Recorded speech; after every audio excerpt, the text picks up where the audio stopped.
जय हिंद साथियों। कैसे हैं आप सब लोग। आशा करता हूँ कि आप सब ठीक होंगे और अच्छे से अपनी पढ़ाई कर रहे होंगे। तो आज की जो वीडियो है वो है मध्य प्रदेश का इतिहास, और मध्य प्रदेश के इतिहास के अंतर्गत आज अपन जानेंगे गुप्त काल के जो मध्य प्रदेश में स्थल है, यानी कि गुप्तकालीन स्थलों के बारे में। ठीक है, जो मध्य प्रदेश में जो भी स्थल पाए जाते हैं गुप्त काल के, वही अपन आज देखने वाले हैं। ठीक है, तो आज ये पहला आएगा जो कि बाघ की गुफाएं स्थित है। बाघ की गुफाएं कहाँ स्थित है, तो धार जिले में स्थित है। और इसी के साथ में आज अपन इसको स्टार्ट करते हैं गुप्तकालीन स्थलों को। ठीक है, सबसे पहला स्थल यही रहेगा। अपन गुप्तकाल पढ़ रहे हैं मध्य प्रदेश इतिहास के अंतर्गत। गुप्तकाल मैंने पढ़ा दिया है, उज्जैन का राजा जो विक्रमादित्य था उसे भी पढ़ा दिया है। आज ये उनके स्थलों के बारे में जानकारी हासिल करने की कोशिश करते हैं अपन। इससे कई बार क्वेश्चन पूछे गए हैं, आप पिछले पेपर उठा के देखिए, मेरी नहीं मानिए, यानी कि मेरी मत मानो, आप खुद क्वेश्चन उठा के देखिए। इनसे कई बार क्वेश्चन पूछे गए हैं बाघ की गुफा से संबंधित। ठीक है, तो वीडियो को पूरा देखिए और पसंद आया तो चैनल को सब्सक्राइब करिए। आइए, बाघ की गुफाएं। बाघ की गुफाएं कहाँ स्थित है, तो बाघ की गुफाएं मध्य प्रदेश के धार जिले में स्थित है। कहाँ है, तो मध्य प्रदेश के धार जिले में स्थित है। सबसे पहला पॉइंट तो यही आ जाता है कि बाघ की गुफाएं मध्य प्रदेश के किस जिले में स्थित है, तो बाघ की गुफाएं जो हैं वो मध्य प्रदेश के धार जिले में स्थित है। ठीक है, इसके बाद आता है कि धार जिले में कहाँ स्थित है, तो ये धार जिले की कुक्षी तहसील में स्थित है। कौन सी, कुक्षी तहसील। देखो, तहसीलों से क्वेश्चन पूछे आ सकते हैं कि भाई धार जिले में तो स्थित है बाघ की गुफाएं, हमें पता है, लेकिन धार जिले की कौन सी तहसील में स्थित है, तो कुक्षी तहसील में है। ठीक है, तो धार जिले की कुक्षी तहसील में बाघ नामक कस्बे, कौन सा, बाघ नामक कस्बे में बाघ नदी के किनारे स्थित है। कौन सी नदी के किनारे स्थित है, तो बाघी नदी है। ठीक है, और बाघी कौन सा है, तो कस्बा है, याद रखिए। तहसील कौन सी है, तो कुक्षी है। जिला कौन सा है, तो धार है। ठीक है, तो धार जिले की कुक्षी तहसील के बाघ नामक कस्बे में बाघ नदी के किनारे कौन सी गुफाएं स्थित है, तो बाघ की गुफाएं स्थित है। कौन सी है, अपनी बाघ की गुफाएं स्थित है। ठीक है, ये जो बाघ की गुफाएं हैं, बाघ की गुफाएं बौद्ध धर्म से संबंधित है। ठीक है, ये क्वेश्चन आया हुआ है कि बाघ की गुफाएं किस धर्म से स्थित है, किस धर्म से संबंधित है। यहाँ आ भी सकता है कि, यानी कि अगले एग्जामों में भी आ सकता है कि बाघ की गुफाएं किस धर्म से संबंधित है। ठीक है, तो याद रखिए बाघ की गुफाएं बौद्ध धर्म से संबंधित है। ठीक है ना, एक एक लाइन में एक एक क्वेश्चन बसा हुआ है। ठीक है ना, अगर आप अच्छे से देखोगे या क्वेश्चन बनाने की कोशिश करोगे तो एक इस लाइन में काफी सारे क्वेश्चन बसे, एक एक लाइन में कई सारे क्वेश्चन निकल के आएंगे आपके सामने। तो बाघ की गुफाएं किस धर्म से संबंधित है, तो बाघ की गुफाएं बौद्ध धर्म से संबंधित है तथा किस काल की है, तो गुप्तकालीन है। ठीक है, अगर आपसे क्वेश्चन आ जाए कि बाघ की गुफाएं निम्नलिखित में से किस काल से संबंधित है, गुप्त काल की है, परमार काल की है, मुगल काल की है, किसी तरीके से चार ऑप्शन दे दे तो उनमें से आपको कौन सा चूज करना है, तो गुप्त काल करना है। ठीक है, तो ये कौन से कालीन गुफाएं हैं, तो गुप्तकालीन गुफाएं तथा बौद्ध धर्म से कौन सी है, तो ये संबंधित है। ठीक है, तो बौद्ध धर्म से संबंधित और गुप्तकालीन गुफाएं, कौन सी, बाघ की गुफाएं। इनकी जो खोज की थी, इनकी खोज 1818 में, कब की थी, 1818 में डेंगर फील्ड नामक व्यक्ति ने की थी। डेंगर फील्ड जो कि एक अंग्रेज व्यक्ति था। ठीक है ना, तो 1818 में डेंगर फील्ड ने की थी इनकी खोज। ठीक है, याद रखिए डेंगर फील्ड ने कब की थी इनकी खोज, 1818 में। सन भले ही याद मत रखिए, लेकिन उनका नाम जरूर याद रखिए कि डेंगर फील्ड ने की थी। किसने, डेंगर फील्ड ने की थी, कब, 1818 में। ठीक है, यहाँ पर जो बाघ की गुफाएं हैं, बाघ की गुफाओं की जो संख्या है, यानी कि प्राचीन काल में इसकी संख्या 9 हुआ करती थी। कितनी थी, 9 थी, लेकिन वर्तमान में 5 बची है। कितनी, 5। ठीक है, यानी कि और 4 टूट फूट गई है, तो कितनी संख्या बची है इनकी, वर्तमान में 5 ही है। जबकि पहले कितनी संख्या थी, तो इनकी 9 थी, लेकिन वर्तमान में कितनी उपस्थित है, तो मात्र 5 गुफाएं ही बची हुई है। ठीक है, जो कि सुरक्षित है अभी। तो आपसे क्वेश्चन पूछा जाए कि बाघ की गुफाओं की मूल संख्या कितनी थी। ठीक है, बाघ की गुफाओं की मूल संख्या कितनी थी, 5, 10, 9, कितने भी दे दे, तो आपको कौन सा ऑप्शन चूज करना है, तो 9 करना है। कौन सा, बाघ की गुफाओं की जो मूल संख्या थी वो 9 थी, लेकिन वर्तमान में कितनी है, तो वर्तमान में 5 है भाई। कितनी है, 5 बची है, 4 का नष्ट हो चुकी है। ठीक है, टूट फूट चुकी है। इनमें से जो अधिकांश गुफाएं हैं, इनमें से जो अधिकांश गुफाएं हैं, यानी कि 5 बची है उनमें से, यानी कि 9 गिन रहे हैं यहाँ पर, 9 या 5 ले लीजिए। इनमें से जो अधिकांश गुफाएं हैं वो 7वीं शताब्दी से संबंधित है। कौन सी है? तो 7वीं शताब्दी से संबंधित है। ठीक है। इन गुफाओं में की गई चित्रकारी, यानी कि इन गुफाओं में जो चित्रकारी की गई, यानी कि जो चित्र बनाए गए हैं, उसको फ्रेस्को मुगल पेंटिंग कहा जाता है। ठीक है, याद रखिए, बहुत ज्यादा इंपॉर्टेंट क्वेश्चन है कि बाकी गुफाओं में की गई चित्रकारी को किस नाम से जाना जाता है? फ्रेस्को मुगल पेंटिंग के नाम से जाना जाता है। किससे? Fresco Mughal painting. ठीक है, फ्रेस्को मुगल पेंटिंग किससे संबंधित है? तो बाकी गुफाओं से। कौन सी? बाकी गुफाओं से, जो कि मध्य प्रदेश के धार जिले की कुक्षी तहसील में, धार जिले में कुक्षी तहसील में और बाग नामक कस्बे में बाग नदी के किनारे स्थित है। किस धर्म से संबंधित है? तो बौद्ध धर्म से संबंधित है। किस काल की है? तो गुप्त काल की है। किसने खोज की? तो डेंगरफील्ड ने की। कब की? तो 1818 में की। मूल संख्या कितनी थी? 9 थी। वर्तमान में कितनी है? तो 5 है। कितनी? 5। इनकी जो अधिकांश गुफाएं है वो कौन सी सदी से संबंधित रखती हैं? तो 7वीं सदी से संबंधित रखती है। ठीक है। इनमें जो चित्रकारी की गई है वो कौन सी पेंटिंग के नाम से जानी जाती है? तो फ्रेस्को मुगल पेंटिंग के नाम से जानी जाती है। ठीक है ना, हर लाइन में हर एक एक क्वेश्चन छुपा हुआ है। ठीक है, आप अच्छे से देखिए। तो इन गुफाओं में की गई चित्रकारी को किस नाम से जाना जाता है? तो फ्रेस्को मुगल पेंटिंग भी कहा जाता है। ठीक है, फ्रेस्को मुगल पेंटिंग के नाम से। इन गुफाओं की जो चित्रकारी की गई है, यानी कि इन गुफाओं में जो चित्रकारी की गई है, उनमें स्त्री के प्रेम, यानी कि स्त्री का जो प्रेम होता है, ठीक है, प्रेम यानी कि लव, आप अंग्रेजी में बोल लीजिए प्रेम, लव, और विरह। कौन सा? विरह यानी ब्रेकअप। ठीक है ना, तो लव और प्रेम, अर्थात स्त्री के प्रेम और स्त्री के विरह को दर्शाया गया है। किसको दर्शाया गया है? तो स्त्री के प्रेम एवं स्त्री के विरह को दर्शाया, विरह यानी बिछड़ना। ठीक है ना, तो विरह को दर्शाया गया है। ठीक है, तो स्त्री के प्रेम और विरह को किस गुफा, मध्य प्रदेश की किन गुफाओं में दर्शाया गया है? तो बाकी गुफाओं में। ठीक है, क्वेश्चन बनाइए यार, आप उल्ट सी सोचिए, मैच्योर होइए थोड़ा सा, क्वेश्चन को 3-4 तरीके से बनाने की कोशिश कीजिए, आपके क्वेश्चन कभी गलत नहीं होंगे अगर इनसे संबंधित क्वेश्चन आएंगे। ठीक है, तो जो बाकी गुफाएं हैं उनमें स्त्री के प्रेम और विरह की दशा को दर्शाया गया है। ठीक है, इनको 1951 में, कब को? इनको 1951 में राष्ट्रीय स्मारक घोषित किया गया था। कब किया गया था? 1951 में बाकी गुफाओं को राष्ट्रीय स्मारक घोषित किया गया था। कब किया गया था? बाकी गुफाओं को राष्ट्रीय स्मारक घोषित 1951 में। ठीक है, याद रखिए 1951 में क्या किया गया था? बाकी गुफाओं को राष्ट्रीय स्मारक घोषित कर दिया गया था। ठीक है, बाकी गुफा में जो चित्रकारी की गई है, ठीक है, बाकी गुफा की चित्रशैली, ठीक है, तो बाकी गुफाओं की चित्रशैली को बौद्धकालीन गुफा चित्रशैली का प्राण कहते हैं। क्या कहते हैं? बौद्धकालीन चित्रकला की गुफा चित्रकला का प्राण कहते हैं। किसको? बाकी गुफाओं को। किस धर्म से संबंधित है? तो जो बौद्ध धर्म से संबंधित है, तो बौद्धकालीन गुफा चित्र का प्राण कहते हैं। बौद्धकालीन गुफा चित्र का प्राण किस मध्य प्रदेश में किन गुफाओं को कहा जाता है? ठीक है, मध्य प्रदेश में काफी गुफाएं बौद्ध धर्म से संबंधित हैंगी। ठीक है ना, इसके अलावा भी तो किनको कहा जाता है? तो बाकी गुफाओं को कहा जाता है। ठीक है, याद रखिए किनको क्या कहा जाता है? तो बौद्धकालीन गुफा चित्र का प्राण कहते हैं। ठीक है, किनको? बाकी गुफाओं को।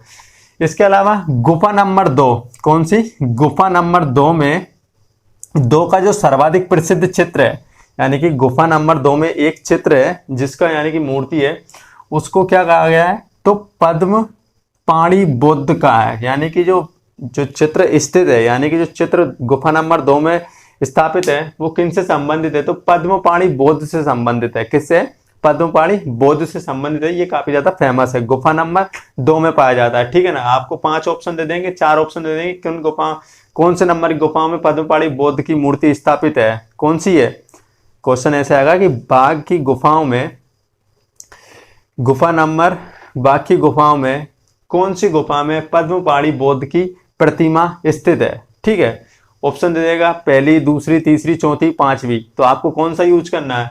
दूसरे नंबर की में। कौन सी में स्थित है? तो दूसरे नंबर की में कौन सी मूर्ति स्थापित है? तो यानी कि चित्रकारी की गई है, तो पद्म पाणी बुद्ध की मूर्ति जो प्रतिमा है वो स्थापित हुई है। ठीक है, गुफा नंबर संख्या 4 में क्या? गुफा नंबर संख्या 4 में अवदोष वस्त्र, कौन से? अधो वस्त्र मतलब आधे वस्त्र। ठीक है ना, यानी कि एक वस्त्र को आप चीर में बीच में फाड़ दीजिए, वो क्या कहलाएगा? आधा वस्त्र, यानी कि उसको क्या कहते हैं? अपन अधो वस्त्र कहते हैं। ठीक है, तो अधो वस्त्र धारण किए, यानी कि आधे वस्त्र धारण किए नर्तकियों, यानी कि महिलाओं की जो नृत्य कर रही हैं वो नर्तकियों का घेरा बनाकर नृत्य करते हुए चित्र किया गया है। यानी कि जो गुफा नंबर 4 है उसमें क्या किया गया है, अधो वस्त्र धारण किए नर्तकियों का घेरा बनाकर नृत्य करते हुए चित्रित किया गया है। कौन से नंबर की गुफा में, गुफा नंबर 4, ठीक है ना। यही दे देगा सारे का सारा सेंटेंस और पूछ लेगा कि कौन सी गुफा में किया गया है ये जो नृत्य किया गया है, ठीक है ना, जो घेरा बना के नृत्य किया गया है अधो वस्त्र धारण करके, वो कौन से नंबर गुफा में किया गया है, तो गुफा नंबर 4 में। कौन से में, गुफा नंबर 4 में किया गया है, ठीक है। इस प्रकार इस चक्राकार नृत्य को भारतीय परंपरा में, क्या, भारतीय परंपरा, यानी कि चक्राकार जो नृत्य कर रही हैं जो महिलाएं, उसको भारतीय परंपरा में हल्ली शक क्या कहा जाता है, हल्ली शक कहा गया है। क्या कहा गया है, हल्ली शक। हल्ली शक की तुलना किससे की जाती है, तो आपने यदि श्री कृष्ण देखी हो, श्री कृष्ण भगवान की श्री कृष्ण भगवान की जो लीलाएं है ना, उनको देखा हो, तो आप जब वो रास रचाते थे तो रास रचाकर कैसे डांस करते थे, तो रास रचाने के क्रम में वो कैसे करते थे, तो घेरा बनाकर नृत्य करते थे। कैसे करते थे, घेरा बनाकर नृत्य, ठीक है। तो इसकी जो हल्ली शक की जो तुलना है वो किससे की जाती है, तो भगवान श्री कृष्ण के जो रास रसाने वाला जो डांस है ना, जो नृत्य है उनका, उससे की जाती है, ठीक है। तो रास से की जाती है, भगवान श्री कृष्ण के जो रास रचाते हैं ना भगवान श्री कृष्ण अपनी गोपियों के संग में, उससे की जाती है। किसकी तुलना, तो हल्ली शक की, ठीक है। तो आपको ऐसे भी क्वेश्चन आ जाएगा कि मध्य प्रदेश में बाघ की गुफाओं में ऐसी कौन सी गुफा है जिसमें भगवान श्री कृष्ण के द्वारा किया जाने वाला रास की तुलना की जाती है। किस गुफा से तुलना की जाती है, तो किए गए रास से तुलना की जाती है। तो कौन से की जाती है, गुफा नंबर 4 में, जहां नृत्य जो अधो वस्त्र धारण करते हुए नर्तकियां क्या कर रही हैं, घेरा बनाकर नृत्य कर रही हैं, ठीक है। और इसको क्या कहा जाता है भारतीय परंपरा में, तो हल्ली शक कहा जाता है। क्या कहा जाता है, हल्ली शक कहा जाता है, ठीक है। बाघ की गुफाओं में जो चित्रकारी है वो धार्मिक प्रभाव, क्या, बाघ की गुफाओं में जो चित्रकारी की गई है वो उसमें क्या मिलता है, तो धार्मिक प्रभाव, घोड़े एवं हाथियों की सवारी, जुलूस एवं जीवन का अलौकिक प्रभाव दिखाया गया है। मैंने बताया था कि जुलूस का प्रारंभ किसने किया है अपने समाज में, यानी कि पूरे भारतीय संस्कृति में, तो किसने किया है, तो बौद्ध धर्म ने शुरू किया है, ठीक है ना। तो जुलूस का प्रारंभ कहाँ से माना जाता है, तो बौद्ध धर्म से माना जाता है, यानी कि बौद्ध धर्म ने सबसे पहले जुलूस निकालना प्रारंभ किया था। हाँ, अब वो बात अलग हो गई कि आजकल शादी ब्याह वगैरह, पार्टी वगैरह, इसमें भी अपन जुलूस निकालते, नहीं तो पहले क्या करते थे, धर्म से संबंधित मुद्दों में क्या निकालते थे, जुलूस वगैरह निकला करते थे। लेकिन आजकल तो हर जगह दूल्हा जाएगा तो भी जुलूस पे ही जाएगा, ठीक है। तो जुलूस, ठीक है, किस से, तो धार्मिक प्रभाव, घोड़े एवं हाथियों की सवारी, जुलूस, जीवन का अलौकिक प्रभाव दिखाया गया है। बाघ की गुफा में जो चित्र है वह अजंता शैली में है। कौन सी शैली में, अजंता शैली में। अजंता की गुफाएं कहाँ पड़ती हैं, तो महाराष्ट्र में पड़ती है। कहाँ पड़ती है, महाराष्ट्र में, ठीक है। तो बाघ की गुफाओं की जो शैली है वो कौन सी है, तो अजंता शैली है, ठीक है। बाघ की गुफाओं में जो चित्रकारी की गई है वो कौन सी शैली में की गई है, तो अजंता शैली में की गई है। साथ ही बाघ की गुफाओं की जो तुलना की जाती है तो वो अजंता की गुफाओं से की जाती है। किससे की जाती है, अजंता की गुफाओं से क्या किया जाता है, तो बाघ की गुफाओं की तुलना की जाती है, जो कि महाराष्ट्र में स्थित है, ठीक है। ये पॉइंट आप नोट कर लीजिए उसमें। बाघ की गुफाओं में बने चित्रों, कौन से, बाघ की गुफा में जो चित्र बने हैं वे धर्म से संबंधित नहीं है। कौन से संबंधित नहीं है, वे धर्मों के ऊपर नहीं बताया गया है। यानी कि हालांकि ये बौद्ध धर्म से संबंधित है, क्योंकि इसमें बौद्ध भगवान की, जो भगवान बुद्ध थे ना, उनकी कई प्रतिमाएं दिखाई गई हैं, यानी कि प्रतिमाएं बनाई गई हैं। लेकिन ये बौद्ध धर्म से संबंधित ना होकर किससे है, तो अलौकिक जीवन से संबंधित है। किससे संबंधित है, अलौकिक जीवन से संबंधित है, ठीक है। तो बाघ की गुफाओं में बने चित्रों का संबंध किससे है, धर्म से है, अलौकिक जीवन से है, सामाजिक से है, ठीक है ना। किससे है भाई बताओ, तो किससे है, तो अलौकिक जीवन से संबंधित है। किससे है, तो अलौकिक जीवन से संबंधित है, ठीक है। अजंता और बाघ की कला, जो अजंता की है ना, जो महाराष्ट्र में पाई जाती है अजंता की गुफाएं, तो अजंता और बाघ की कला, यानी कि बाघ गुफाओं की जो कला है वो दक्षिण भारत में कहाँ मिलती है, तो दक्षिण भारत में सिंतन वसाल, कौन सा, सिंतन वसाल, कौन सा है, तो दक्षिण भारत में कहाँ देखने को मिलती है, तो सिंतन वसाल में देखने को मिलती है। कौन सी, अजंता और बाघ की गुफाओं की जो कला है वो दक्षिण भारत में कहाँ देखने को मिलती है, तो सिंतन बसाल में देखने को मिलती है। और जो सिंतन बसाल है उसमें चित्र जो चित्र बताए गए हैं वो जैन विषयों पर आधारित है। कौन से हैं? जैन विषयों और बिंब प्रतीकों पर आधारित है। कौन से हैं? तो सिंतन बसाल किससे संबंधित है, तो जैन विषयों एवं बिंब प्रतीकों पर आधारित है। ठीक है, बिंब प्रतीकों पर आधारित है, जैन और बिंब प्रतीकों पर। ठीक है, तो सिंतनवास में क्या मिलती है, अजंता और बाघ की कला दक्षिण में पाई जाती है। ठीक है, आपसे पूछे कि दक्षिण में बाघ की गुफाओं एवं अजंता की गुफाओं को कहाँ देखा जा सकता है, तो कहाँ देखा जा सकता है, तो सिंतनवास में देखा जा सकता है, यानी कि इनकी चित्रकारी को। बाघ की गुफाएं आप वहां उठ के तो जाएंगे नहीं दक्षिण भारत में। ठीक है, तो उनकी चित्रकारी को कहाँ देखा जा सकता है, तो सिंतनवास में देखा जा सकता है। लेकिन जो बाघ की गुफाएं वो किस धर्म से संबंधित है, तो बौद्ध धर्म से संबंधित है। जबकि जो सिंतनवास में जो गुफाएं मिली हैं वो किससे संबंधित है, तो जैन विषयों एवं बिंब प्रतीकों पर आधारित है। ठीक है, ये था इनकी मुख्य मुख्य बात है। ठीक है, अब इनमें क्या किया गया है कि गुफाओं के नाम रखा गया है। क्या रखा गया है? गुफाओं के अलग अलग नाम रखे गए हैं। आप इनको भी ध्यान में जरूर रखिए। जो पहली गुफा है, यानी कि जो पहले नंबर की गुफा है, मैंने बताया कि इनकी वर्तमान में संख्या कितनी है, तो 5 है। पांचों गुफाओं के अलग अलग नाम दिए गए हैं। क्या दिए गए हैं? पांचों गुफाओं के अलग अलग नाम दिए गए हैं। जो पहली गुफा है उसे क्या कहते हैं अपन? गृह गुफा कहते हैं। क्या कहते हैं? जो पहले नंबर की गुफा है उसे अपन क्या कहते हैं, तो गृह गुफा कहते हैं। जबकि दूसरे नंबर की जो गुफा है उसे पंच पांडु कहते हैं। क्या कहते हैं? पंच पांडु गुफा कहते हैं। ठीक है, पहले नंबर की गृह गुफा, दूसरे नंबर की पंच पांडु गुफा, और तीसरे नंबर की क्या होती है, तो हाथी खाना गुफा। कौन सी है, तो तीसरे नंबर की जो गुफा है वो हाथी खाना गुफा कहलाती है। क्या नाम से जानी जाती है, तो हाथी खाना गुफा के नाम से जानी जाती है। जबकि चौथी जो गुफा है, कौन सी? चौथे नंबर की जो गुफा है उसे कहते हैं रंगमहल। क्या कहते हैं? रंगमहल। ठीक है, और पांचवी जो गुफा है उसे कहते हैं पाठशाला। पाठशाला कौन से नंबर की गुफा है? 5वें नंबर की। रंगमहल, बाकी गुफाओं में जो संख्या पाई जाती है 5 नंबर, संख्या कितनी है, तो 5 है। उनमें से कौन सी गुफा को रंगमहल नाम दिया गया है, तो चौथे नंबर की गुफा को क्या नाम दिया गया है? रंगमहल नाम दिया गया है। गृह गुफा किसको कहते हैं, तो पहले नंबर की गुफा को गृह गुफा कहते हैं।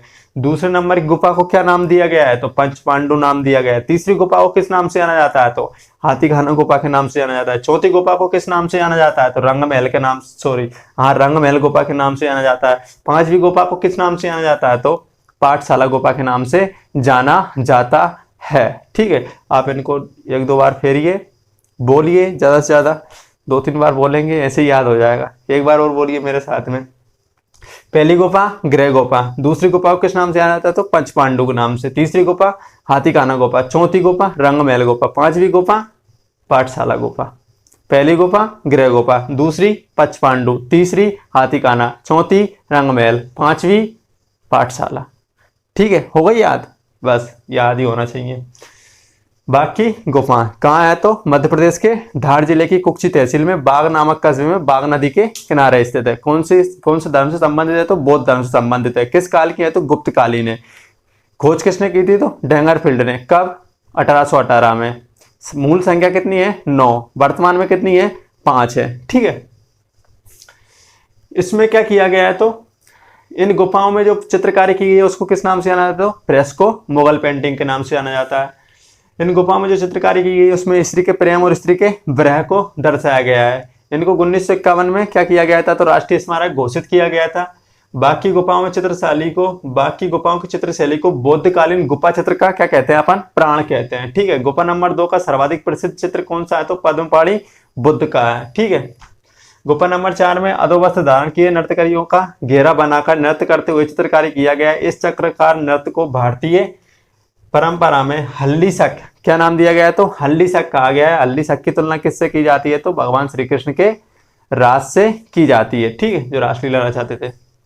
बाकी गुफाओं में धार्मिक प्रभाव, घोड़े एवं हाथियों की सवारी, जुलूस एवं जीवन का अलौकिक प्रभाव दिखाया गया है। बाकी गुफाओं में जो चित्र है वह अजंता शैली में। कौन सी शैली में, तो अजंता शैली में। बाकी गुफाओं में बने चित्रों का संबंध धार्मिक ना होकर कौन सी है, तो अलौकिक संबंध है। कौन से संबंधित, तो अलौकिक संबंधित है। अजंता और बाकी कला दक्षिण भारत में कहाँ मिलती है, तो सिंतन बसाल। कौन सा? सिंतन बसाल में देखने को मिलती है। लेकिन सिंतन बसाल किनसे संबंधित है, तो जैन विषयों एवं बिंब प्रतीकों पर आधारित है। ठीक है, गुफाओं के नाम कौन कौन से हैं? तो पहली गुफा गृह गुफा, दूसरी गुफा पंचपांडु गुफा, तीसरी गुफा आतिकाना गुफा, चौथी गुफा रंगमहल गुफा और पांचवी गुफा कौन सी है? तो पाठशाला गुफा। ठीक है, तो ये था बाकी गुफाएं। बाकी गुफाओं इतना पढ़ लीजिए, दावा है मेरा कभी क्वेश्चन बाहर नहीं जाएगा। ठीक है, अगर क्वेश्चन बाहर चला जाए तो मेरे पास आ जाना कि सर आपने ये नहीं पढ़ाया था और ये पूछ लिया। आप नहीं पढ़ोगे वो बात अलग है, और क्वेश्चन को 3-4 तरीके से सोच के बनाइए, अपने मन से बनाइए, कभी क्वेश्चन बाहर नहीं जाएगा। ठीक है, तो कैसी रही क्लास कमेंट करके ज़रूर बताएं, और अपने दोस्तों को ज़्यादा से ज़्यादा शेयर करें वीडियो को। ठीक है, थैंक यू, मिलते हैं अगले वीडियो में। जय हिंद।